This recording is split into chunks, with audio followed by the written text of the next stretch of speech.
Now, there are reports that a senior official at the Norwegian embassy here in Accra and a Ghanaian diplomat from Turkey are the carriers of the coronavirus recorded in Ghana. This confirms the statement by Health Minister Kweku Agyeman-Manu that the two cases being handled by the country's health professionals were imported. Sources say the Ghanaian came in from Turkey, having gone there for an assignment with an international agency, while the Norwegian appears to have returned to Ghana after helping organize President Akufo-Addo's recent visit to the European country. At an emergency press conference on Thursday night by the Ministry of Information, Ms. Agyeman-Manu, flanked by Information Minister Kojo Ponkroma and Director of Public Health at the Ghana Health Service, Dr. Bedu Sarkodie, confirmed the coronavirus infection in Ghana. The Ghana Health Service and the Minister responsible for Health, the Honorable Kweku Agyeman-Manu. This evening we have an update on the COVID-19 pandemic, and I'll invite the Honorable Minister to update the nation on where we are currently. Thank you, Honorable Minister. Fellow Ghanaians, good evening. The Minister of Health has confirmed 2 cases of COVID-19. The cases were confirmed on the 12th of March, that's today, 2020, and the first cases to be reported in Ghana. Laboratory results of the 2 confirmed cases were received at the same time from the Noguchi Memorial Institute for Medical Research. Both individuals returned to Ghana, one from Norway and the other from Turkey. So these are imported cases of COVID-19. Both patients are currently being kept in isolation and are stable. We have initiated processes for contact tracing. I wish to assure Ghanaians that the government of Ghana, together with all health partners, will continue to work assiduously to ensure the situation is contained. We wish to encourage every Ghanaian to take care of their health and that of their families by adhering to the following precautionary measures: regular and thorough washing of hands with soap under running water and use of alcohol-based hand sanitizers. Avoid shaking of hands. Keep a distance of at least 2 meters from a person with fever, cough, sneezing, and difficulty in breathing.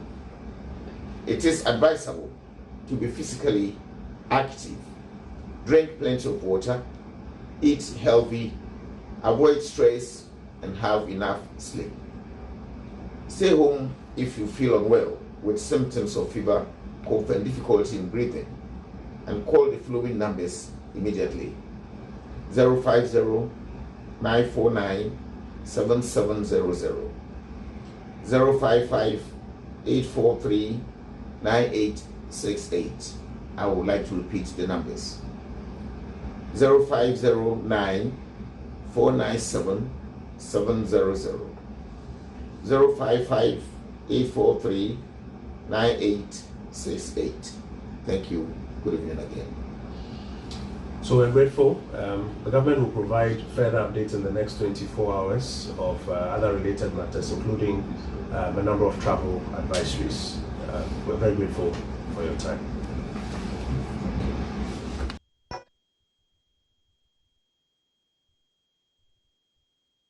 While there seem to be variations in the symptoms depending on the incubation period, a Seattle woman who says she had the coronavirus is recovering and has one big takeaway to share: don't panic.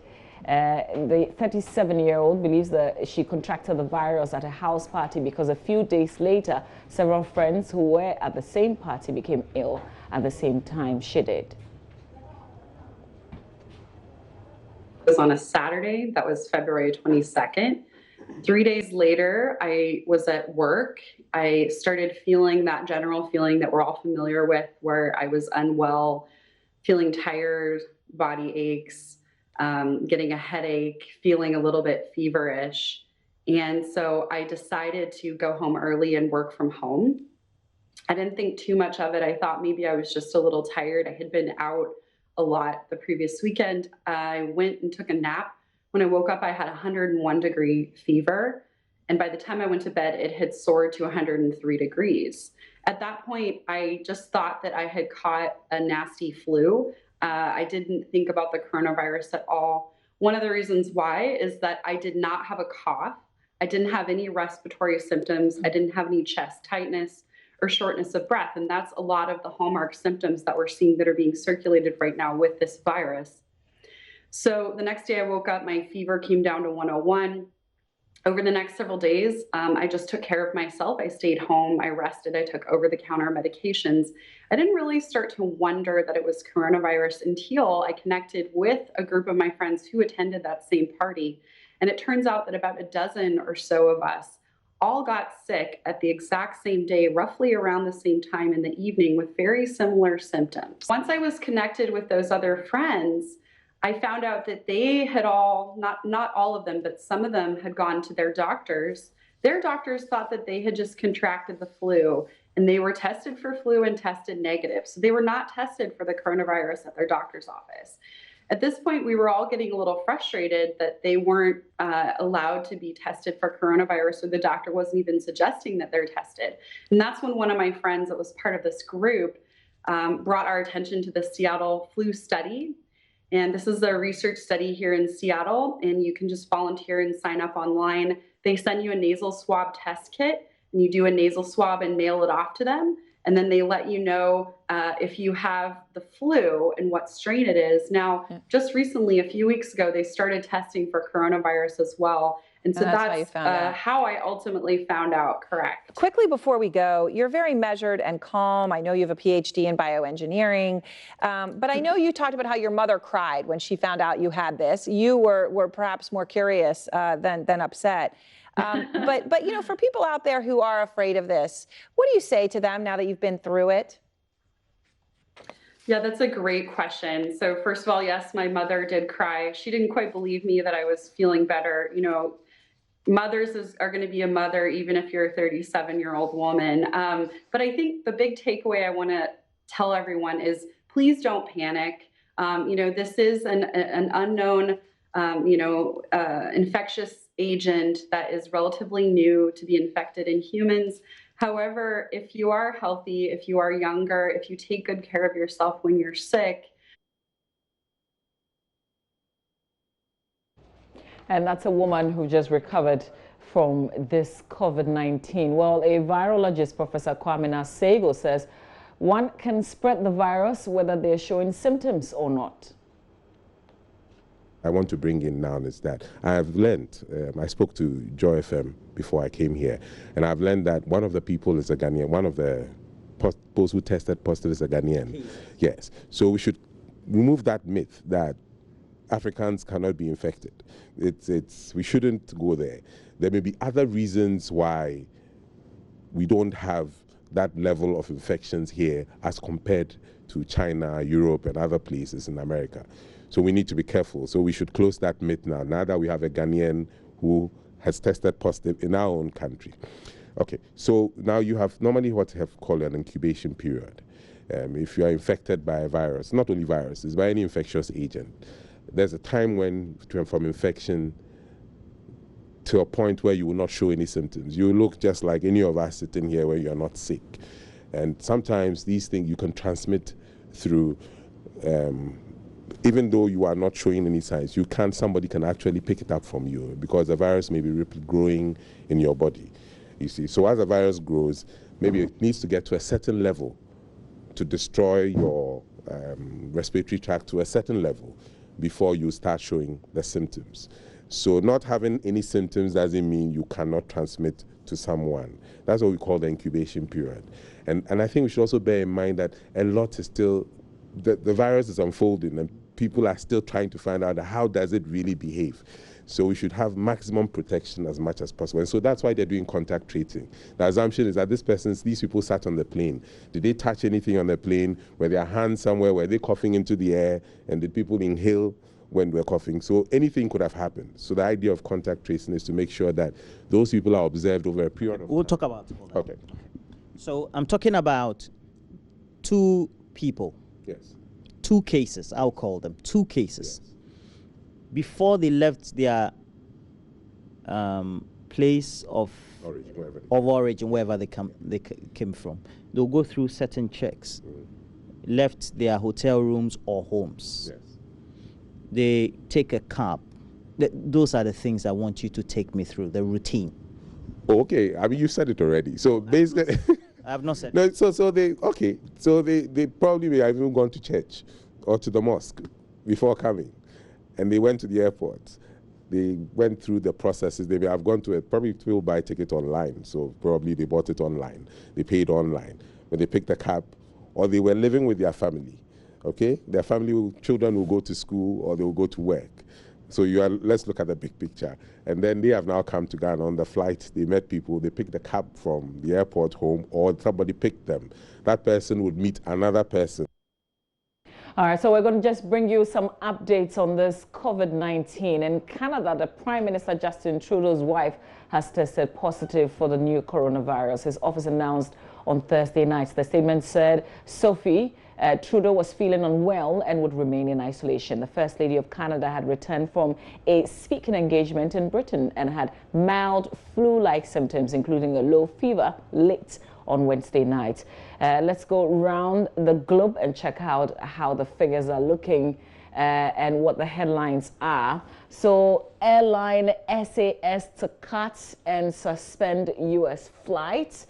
That's one of the developments following this coronavirus. In Bulgaria, well, the state has declared a state of emergency over the coronavirus. The Bulgarian parliament voted unanimously to declare state of emergency until April 13 to contain the spread of coronavirus after the number of confirmed cases in the country rose to 23. Chelsea's Hudson Odoi says he's recovered. So this is an update, and this is from Al Jazeera, really. And so this is a quote. He says, I had the virus for the last couple of days, which I've recovered from. Chelsea forward Hudson Odoi said in the video message out on Twitter. So that's certainly some good news. And the news is not every person who gets the virus that will die. Doesn't mean that when you get the virus, you are dead or you're going to die or it's a death sentence. Some people actually recover. We have great numbers who have recovered. In Spain, Catalonia puts 4 towns under quarantine. 4 towns in Spain's northeastern autonomous region of Catalonia have been put under quarantine due to the coronavirus pandemic. Lithuania to close all schools, universities and kindergartens. Well, the government said it will close all schools, universities and kindergartens in the country for 2 weeks to limit the spread of the new coronavirus. Let's go to Tokyo. Well, they say the metropolitan government said it would postpone the opening ceremony of the Olympic Aquatic Center due to the coronavirus outbreak. The opening ceremony had been planned for March 22nd. Dutch health authorities say the confirmed cases of the coronavirus rose to 614. In the Netherlands, the country's prime minister said his government will introduce new measures to trace the new coronavirus cases. Kazakh citizens have tested positive coronavirus after returning from Germany.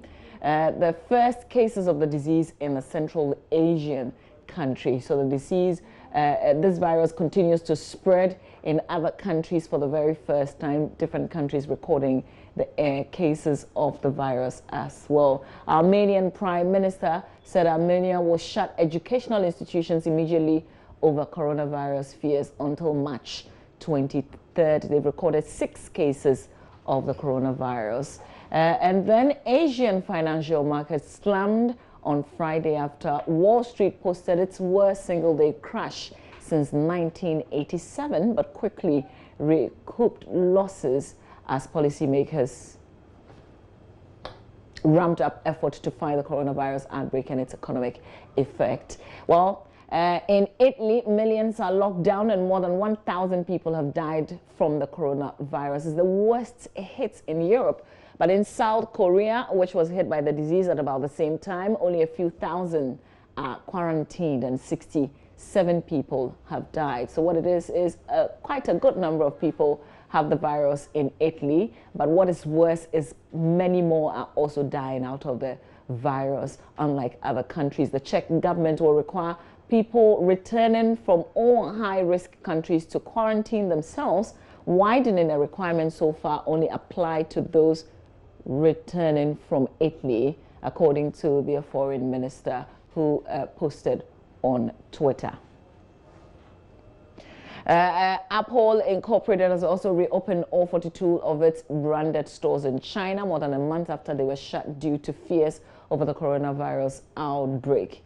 We're just going to cross over and but before we do that, let's talk about Kenya. Kenya registered its first confirmed case of the new coronavirus. The patient, who was diagnosed on the night of March 12, had traveled back to Kenya from the United States via London, according to the information that is out there. Well, in Ghana, we've recorded 2 cases. We're told one is Ghanaian, one is Norwegian. Here's the information Minister Kojo Ponkroma speaking on the Super Morning Show on Joy FM with more details about this case. When the matters were in Wuhan and Hubei, China, the assessment was different. When it now moved to Europe as an epicenter, northern Italy or Italy, UK, etc., the assessment changed. Midway, the president caused the Ministry of Finance to prepare an economic or a potential economic impact assessment, which then also now throws out or shows you how much this country will lose in terms of human lives, economic activity, etc., if we have A, an incident, B, a surge. As these assessments keep getting done, you now have a clearer picture that shows you how you have to step up even your preparedness. For example, the number of beds in your quarantine center. Are they enough to hold an initial case? Yes. Medium level cases? Yes. What if you have a surge? Will one quarantine center be enough? Then now you begin to step up those numbers. Isolation centers and the equipment, the PPE required there. If you have an index case like this, yes. Mid-level cases, yes. What if you have a surge? So it is that continuing analysis that has snowballed that we should earmark about $100 million city equivalent. It doesn't mean that that $100 million has been shared for people to go and use. No. It is resource that has been made available. You now have to come to the specifics like we do with all the public financial management issues in Ghana. You now have to come to the specifics that we need to buy 2,000 masks and gloves to augment what every regional hospital has, because you do not know if you are going to get a case in Asankragwa.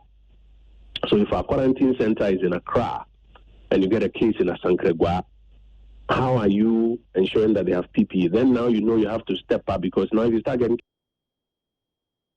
We'll stay with the subject because the Ghana Tourism Authority has directed all operators in the tourism and hospitality industry across the country to immediately start screening all guests before giving them access to their facilities. This is one of several measures put in place by the authority to ensure the industry is well protected against the deadly coronavirus. At a meeting with industry players Thursday, Chief Executive Officer Kwesi Agyeman said although the hospitality industry has been badly hit by the outbreak, his outfit will continue to ensure that everyone in the industry is well protected and can continue their businesses without fear and panic. Here's Efwa Evans Chinri's report. The World Health Organization has declared the coronavirus outbreak a pandemic as Italy tightened its quarantine and the U.S. imposed a ban on flights from Europe. More than 126,000 have been infected globally, according to the WHO. Of this number, over 68,000 have recovered. A number of institutions have put in place precautionary measures against the disease. One of such institutions is the Ghana Tourism Authority. Its Chief Executive Officer, Kwesi Agyeman, wants all companies in the tourism and hospitality industry to ensure everyone is very well protected. We are telling our operators not to be scared, but just to take care. So the tagline is, don't be scared, just take care. And we are asking that at every public area in a establishment, there has to be an open display of the messages. And these are messages that we have printed, and they have to paste out there. One, avoiding handshakes, the various precautionary measures that the Ghana Health Service has advised. Two, we're asking all hotels to ensure that in the hotel rooms, these messages are boldly displayed and there are sanitizers and other washing equipment that is available for people to wash their hands and avoid the handshakes. Also, in the area of the restaurants and the kitchen, they have to wear the protective gear. That will ensure that at least if even somebody has a symptom that is closer to coronavirus, they are properly monitored, and so we've asked that we get the testing guns, that we call them, to test their temperatures, and people with high temperatures are then isolated and then asked to liaise with the Ghana Health Service on that. We're also looking at general staff health. We know that per the regulations that we have, staff have to have a certain health certification by the various assemblies, and this time we are going to enforce that because they are the frontline people and they have to ensure. And by and large, we also here to keep the industry upbeat, that we are very, very confident in the measures that central government have put in place. We are very confident that thus far we haven't had any incident, and we are very assured of the readiness of the country to deal with the situation as we go forward. Adnan Yusil is general manager at the Movenpick Ambassador Hotel. He mentions some of the challenges they face as an industry. So since the pandemic disease started to spread all around Europe, we start to receive a lot of cancellations, especially from global institutions, international companies. Actually, we're supposed to have IMF World Bank meetings, some UNDP meetings, and some United States related meetings as well. They're all suddenly canceled. So we received thousands of room nights cancellations for March, April, and May, which accumulated to actually hundreds of thousands US dollars, which affected us dramatically. So now we are trying to take some precautions. Of course, we are an international company as a Movenpick. We are part of Accor. So we submit a lot of reports on how to reduce costs, how to hold on to our revenue. So now actually we try to minimize our costs.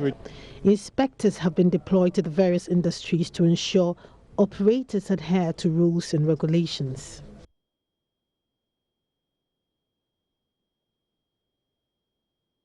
Well, after that announcement, the news team visited some of the facilities to see for themselves how prepared they are. We have placed hand sanitizers at the front of the hotel. That's the entrance when you are coming in. The restaurants, we have one also at the reception area, and we have some at the gym. So we are actually... So there are sanitizers, hand sanitizers all over, in the rooms, everywhere. Yes. So let's talk about this. Where are you going to stick these ones? So this one, we are going to stick some at the security checkpoint for the staff when they are clocking in, so that they can be reading and be aware of what to do when they are on duty. And also we'll place some also over there. Whilst guests are coming in, they can also be reading what they have to do to prevent coronavirus. You know, we all don't speak English. What about those who speak other languages? How are they going to get to know about this? We have people at the security checkpoint, and they can educate them. That is, if they get there and they read and they are not able to understand. But then if you look at the signage, you could see that, you know, this is something so easy that everybody could read. There is cross, that is don't do, and this is okay, meaning that you can wash your hands and all that. So the green one... Without necessarily reading, you can tell. We're at the gym at the Alisa Hotel, and Yvonne is here to tell us what you have to do before you can enter the gym. So before you get into the gym, you have to sanitize. Sanitizer to sanitize your hands. And then after that, you open the door. This has been cleaned already with the alcohol. Okay. Today going, we will put the stickers there so that you clean as you go with the sanitizers.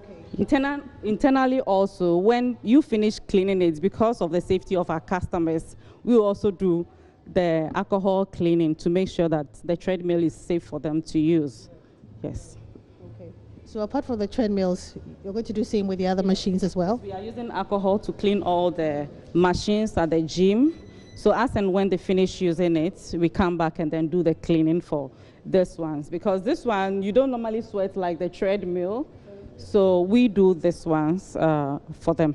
I think it's a good idea on the part of the GTA, and we've also spoken about the coronavirus and its effects on the hotel business. I think we have also taken up some measures for the hotel and the guests incoming and in-house as well. Currently, we've taken up a measure that all staff will be given gloves and nose masks. Like you see, I have my glove here. There are two, yeah, and each staff has also been given, sanitizers as well. Now, away from this, what would you do if you were told that your favorite butcher slaughters his meat in a cocktail of mud, liquid waste and blood?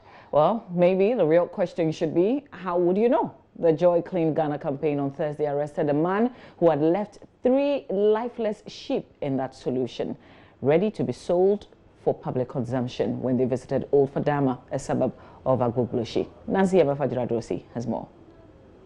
As the team walked through one of Accra's biggest slums, one could not help but see a lot of women preparing their meals under very unhygienic conditions.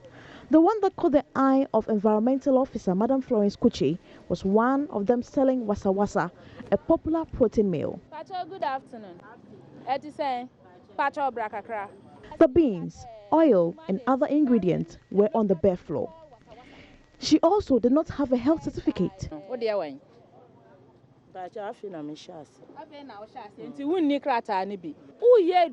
Wasa wasa. Ewo tete musa. Wahu oil no. Wahu se ni efi wo egu oil no mu. Sa fina we hu oil no mu. The same fina na wasa ya akọ akoton ama amanfo no. Hwe beans. Wa bie beans ni nyina egu honom. Chaka. Oti ase se ne wa bie niema ni nyina egu ho chaka no. Ne edi kan hu ni apomuden krata. Eduane so awoton no wa bie ni nyina egu ho chaka. Nti sa eduane we ya ma wonton e ma amanfo. After admitting she was at fault, the officer seized her words. You people should carry this food away. Carry this food, the beans, and then the, what do you call it, the spaghetti in the container. Take those food away. So they are carrying it to the car. So who is taking it? Somebody should help him take it to the car. But as we walked through the slums, the officers were tempted to visit each home as there were cringe-worthy scenes everywhere.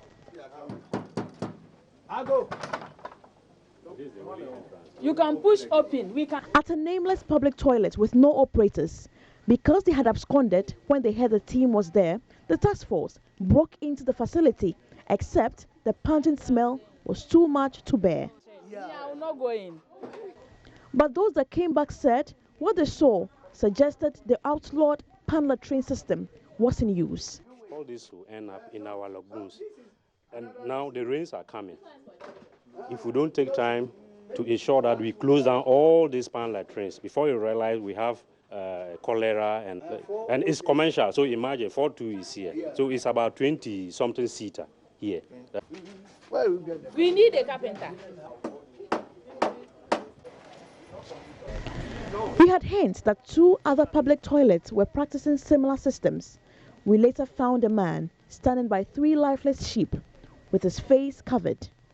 One of the sheep had half of its part burnt.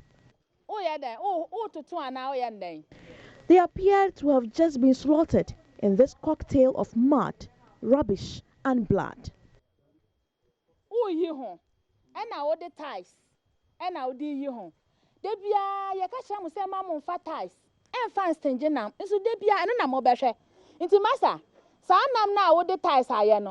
Ya ma on fanko so be kwa friend na mura ma na aba ha enam no ye season sisi a ya fa nam no ma on fanko. Where are the task force? Please carry this and go and put it in the car. This time, Madam Florence Kuchi asked that the man be handcuffed and taken to the police station. working. They are working. Those who are working there, You should not resist arrest. you listen. We are arresting you. Those who are working there, we've not gotten to them. Yes. We've gotten to this guy, So and we are he going to should arrest lead us him to right the now people. for using car ties to sing this. After which, there's no veterinary officer who will. People carry it and go and put it in the car and put it to Simon. Madam. Take him to the car. I think you do it back way so that he cannot. The front is okay. Please carry it to the car. The guys, where are they? When you go, let him sit in the car. You see, the smoke is too much. Yes, he tie his nose. People who are living here. Look at the people living all around this place. The carcass were also taken away. We were then taken to a pipe connected into a gutter leading to the lagoon. Human excreta, when they flash, it just comes straight. It doesn't been treated, it doesn't settle anywhere, so it just comes straight and goes straight into the lagoon. After following the pipes to the source, we saw a huge heap of mud.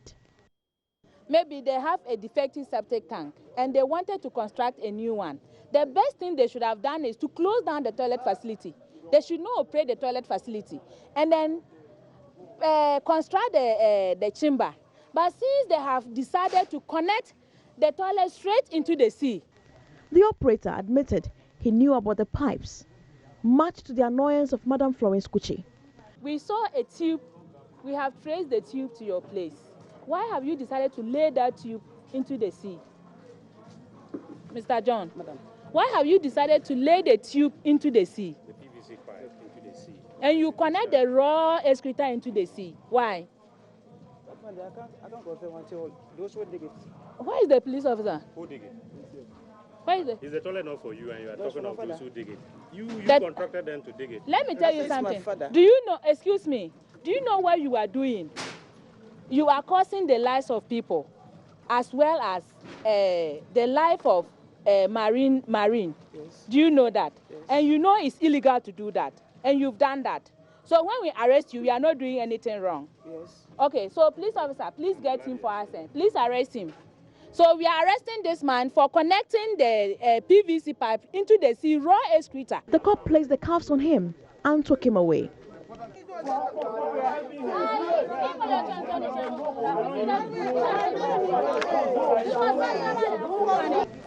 At one other public toilet, there was a near scuffle as the operator resisted attempts to shut it down. But Madam Kuchi, despite the intimidation, will not budge and brought in a carpenter to board it off.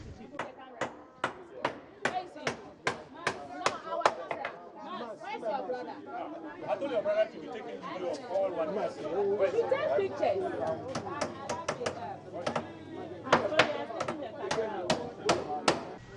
The team has indicated it will certainly return to Old Fadama City, as it is popularly known. People should be on the watch. The train is moving. Chokotaka, chokotaka, chokotaka.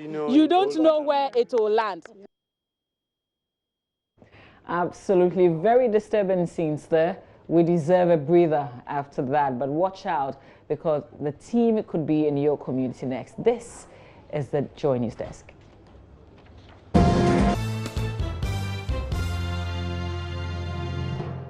Let's talk some technology now. Spikey is here, and I guess it will be heavily loaded with coronavirus, Spikey. Indeed it is. So where are we beginning?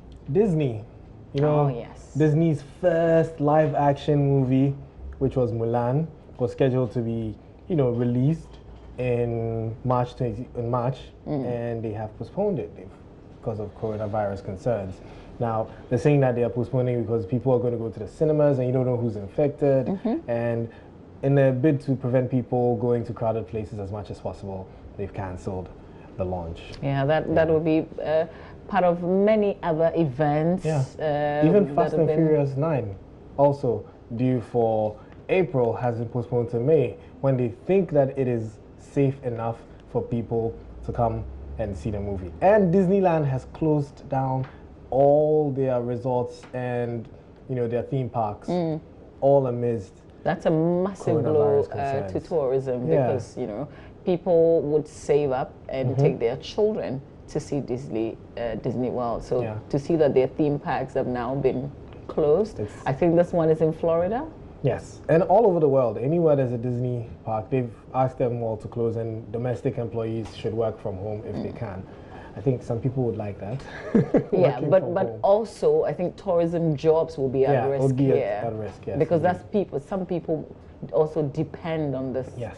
You know, to make money really, to take care of themselves. So coronavirus is just blowing everything. Yeah. And I was just saying this morning that if you plan something, you have to hold it. Yeah. I mean, no one wants to go anywhere again. Today someone was saying how even all the conferences and everything are closing. And there's a Call of Duty League, so if you're a gamer and you know about the Call of Duty League where people go and come together to play competitive gaming, electronic arts games, they have also cancelled that and shifted to online only. So the gamers are going to be playing from home, not in the space where usually they used to do. So they had like an arena where all the gamers would come and sit down. With spectators. And then play against each other. But nah, it's also been cancelled and shifted to online only, all because of coronavirus. Yeah. Where does it even come from? We're waiting for an AI that basically detects how to kill it. I'm sure some AI is probably thinking about how to kill it. Maybe working something out. That would be good. That would be great. That would be good. But it's been with us for quite some time now, starting from last year. And it's just halting sporting activities, now gaming as well. Yeah, everything is now indoors. Yeah. And finally, away from coronavirus. Yes. If you're a web developer or if you're someone who's colorblind, there's a solution for you. So Google has a Chrome tool now that can help web developers develop websites for people who are colorblind. So let's say you know this is blue, but colorblind people can probably not see that it is blue. But then the tool now lets you, suit your sites to all the different types of colorblindness. So if the person is this type of colorblind and they click it, the website adjusts to their colorblind. So is it the person seeing blue as blue, or is just the sites? So the person's not going to see, we who are not, I don't know about you, but I'm not colorblind. I'm not colorblind, but I have a very good friend who is really colorblind. Yeah, two of my colleagues are colorblind. Yellow as black. Wow. That's how bad. Yes. That is terrible. So then that means that a person probably sees black as another color. Yes. So this tool will match that person's, site. So what do you have to do? Just click? Yeah, so you just click on that tool and then you choose the kind of color blindness that you have. That is assuming you know if you are colorblind, because if you don't know what kind of colorblind you are, you have to go through the options and then cycle. But I'm still confused. How does what I'm clicking tell me the color in front of me? Okay, so it's not telling you the color. So let's say you have, the names are very complicated, so I don't know how to pronounce it. So don't give us the names. But you know the kind of colorblind that you are. So there's a colorblind that can't see green or red in a certain way. They have a name for it. So you click that if that's you. Okay. And then it adjusts the website to suit you. So then you see the colors that ideally I would have seen green and red, but then you'd be seeing different colors. So then it would change the green and red that I see to the colors that you see. So then you can now see what I'm seeing. Does that make sense? No, that's very confusing. I guess we have to practice that to see how it works. We'll have to but we will explore. Yeah. Yeah, we'll explore. Okay, Spiky. Yep. I don't know, but the world of technology also, slowing down. World is becoming very boring because of coronavirus. I hope we get out of this real quick. I hope so too. Yeah. Indeed. Well, thank you. Thank you for being here. Stay with us. We'll bring you business. We'll explore Ghana's payment system and issues on corruption. Stay with us.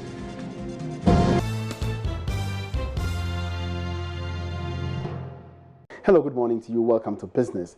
Ghana's payment systems and the issue of corruption within various regulatory agencies remain the biggest challenge for both foreign and indigenous businesses across the country. This is an outcome of a survey conducted by the UK-Ghana Chamber of Commerce during the last quarter of 2019. The Chamber says it is collaborating with the Ministry of Finance to correct some of the disruptions that are caused by tax officials from the Ghana Revenue Authority that have served as disincentive for investment growth. Here's Executive Director of the Chamber, Ajoba Chema, in this report.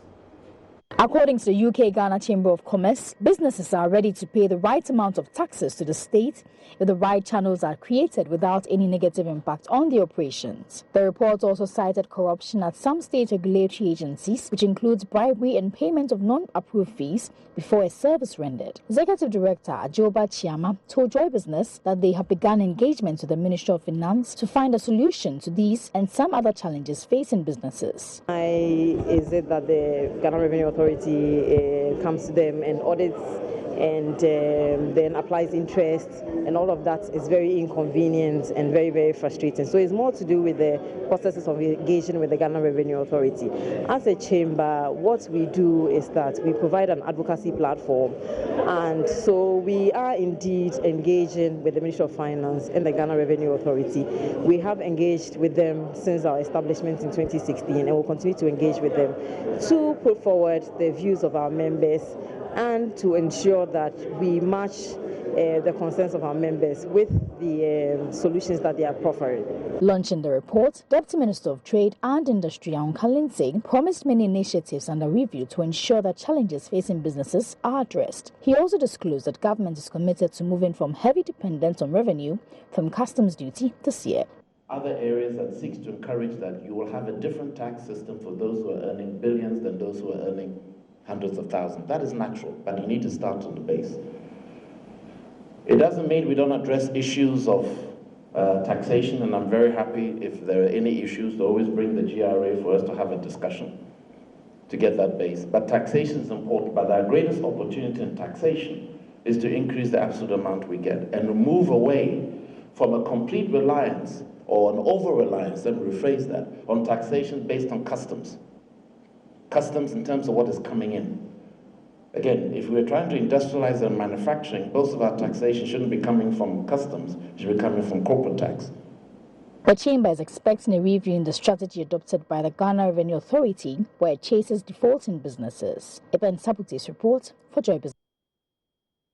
The Ghana Investment Promotion Center, GIPC, is considering a downward review of the $10 billion target in foreign direct investments for this year. This is due to the outbreak of the coronavirus, which is now pandemic, leading to global stocks losing over $3 trillion just before the end of the first quarter.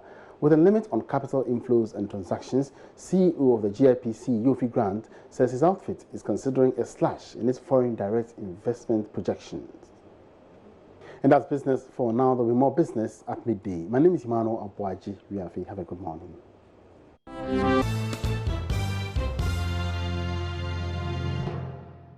Welcome to Sports here on the desk, and Ore Kwampofu joins me with some details to share. Well, there are a few people in football who have contracted this virus, but there's an update. Yes, certainly there's been an update, and I think yesterday was a pretty heavy night in terms of the coronavirus outbreak. You know, at the second where the health ministry confirmed that 2 cases had entered Ghana, Arsenal also released a statement that their boss, Mikel Arteta, has also been infected with the virus, and the big question remains as to how he got exactly, because I think we've talked yeah. about the fact that he has it. Yeah. But do we know exactly where he got it from? Yeah. So, you know, if you do trace back, what we do know is that the owner of Olympiacos, that is Marinakos, he owns Olympiacos and then Nottingham Forest, and remember Olympiacos played Arsenal a couple of weeks ago in the Europa League, and then they knocked out Arsenal, and then after the game, you know, the owner was excited. He met the whole Arsenal team. At that point, he didn't know he had the virus yet, and you know, you could have it and not know and still affect a lot of other people. So he shook the whole Arsenal team, the staff, and I think most likely that is how Mikel Arteta also got contracted with the virus. It's not confirmed, but if you do trace, we're just trying to do the tracing. Yeah. From possibly the person who had it and where he got it from. Yeah, and it was a very, you know, crazy turn of events, because just about 10 minutes before Arsenal came out with a statement, the Premier League also announced that they would be meeting today to actually consider whether the Premier League would still go on behind closed doors or actually suspend it. And then after, you know, the Mikel Arteta announcement, now the Premier League are saying that they're actually considering suspending the league for a month. So everything will be much clearer after the meeting scheduled for today. Okay. But, you know, just about an hour after that, Chelsea also confirmed that the player who was showing symptoms were Callum Hudson-Odoi, and he was confirmed with the virus, and he later came out with a statement saying that he is fine and he has actually recovered. So I think we can listen to the video that he released this morning to ease tensions with Chelsea fans as well. Great.